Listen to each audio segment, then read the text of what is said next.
BNP বিটে কর্মরত সাংবাদিকদের সম্মানে রাজধানীর একটি হোটেলে ইফতার মাহফিলের আয়োজন করে জাতীয়তাবাদী ছাত্রদল, যুবদল ও স্বেচ্ছাসেবক দল।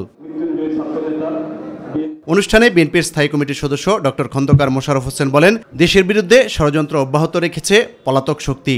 যারা পতিত স্বৈরাচারী ফ্যাসিস্ট সরকার, তারা বিদেশে গিয়ে এবং দেশে থেকে নানা ধরনের ষড়যন্ত্রের সৃষ্টি করছে, নানা রকমের দেশে অশান্তি সৃষ্টি করছে।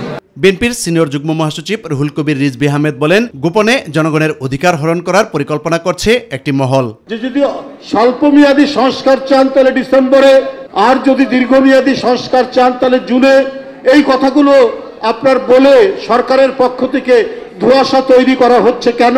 এটা আজকে জনগণের জিজ্ঞাসা। 16 বছর ধরে যে ভোটাররা, সেই ভোটারদেরকে বঞ্চিত করার আবার কোনো নীল নকশা হচ্ছে কিনা, এই ধরনের শঙ্কা, এই ধরনের আশঙ্কা মানুষের মধ্যে তৈরি হচ্ছে।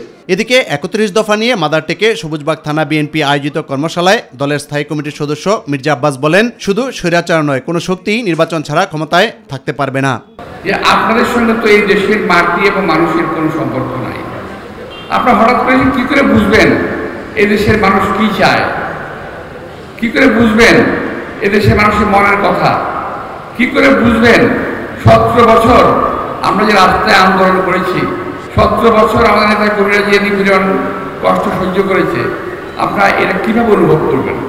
সুতরাং আমাদের মনের ব্যথা কষ্ট আপনারা কখনোই বুঝতে পারবেন না।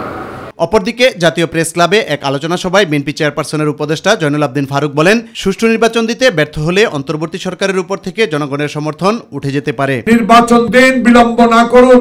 বিলম্ব করলে কিন্তু আপনার থেকে এই সমর্থন মানুষ প্রত্যাহার করে নিয়ে যাবে। ইউসুফ আলী, মাই টিভি, ঢাকা।